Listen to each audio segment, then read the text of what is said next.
Hi, I'm Chris Parrish with Nightingale Game Calls.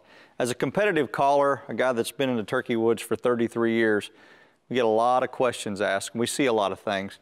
And we teach people how to use calls, different calls, whether it be mouth calls or friction calls.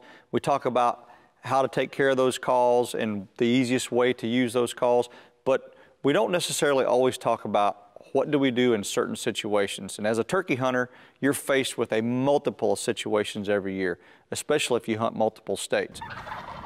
One of the most frequently asked questions is, how do I call to a turkey on the roost?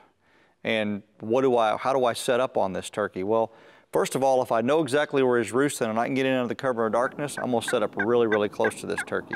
Let's say, for example, we've got a turkey 100 yards or less on the roost, and we can almost see him, or we can see him. I would prefer to be able to see him, to tell you the truth, because this allows me to read body language. And body language meaning, which way is he facing on the limb? Obviously, does he have hens around him? Is he gobbling frequently? I get to know all these things. But let's say he's on the limb, he's roosted with hens, he's 100 yards or less, and he's gobbling frequently.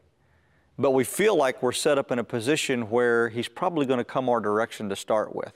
And if I'm able to roost him the night before, I'm kind of going to know where he came from and kind of going to know he's going to go close to that same direction going back out.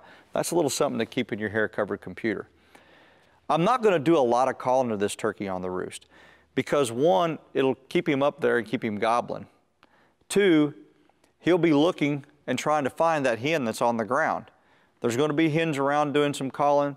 I just want to let him know that I'm there. And I'll start off doing something really, really soft, like a tree call or a little soft clucks, just to let him know I'm there. And then I'll watch his body language. Do a little tree call.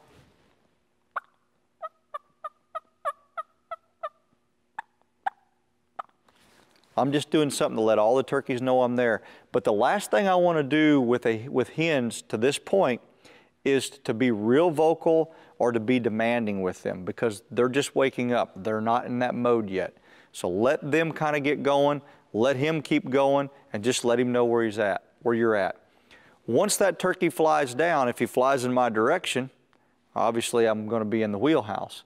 But as he moves on that limb and he's looking at flying down, I'm going to watch his demeanor and his body language. Oftentimes, if he's turning like he's facing away, I'll call a little bit louder to him. For example, like I've already flown down, and I'll try to dictate where he flies down at, that I'm the first hen on the ground. A lot of times he'll turn on the limb and pitch right down to you, and there you go. You're getting ready to go home with a turkey immediately.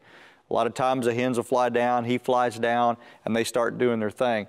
At this point, not only am I calling to him and taking his temperature, but now I'm also calling to those hens.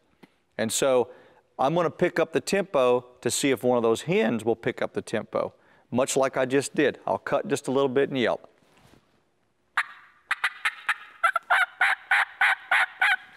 If I get a hen to do the same thing back to me, I'm going to start a conversation with her, and I'm going to try to overpower her and make her angry and make her come to me and hopefully bring the whole flock. That's just one little scenario there. They all play out a little bit different, but remember these little scenarios that we talk about and how to work these turkeys, because I'll promise you, you will be more successful and you'll be taking back a whole lot more long-bearded gobblers.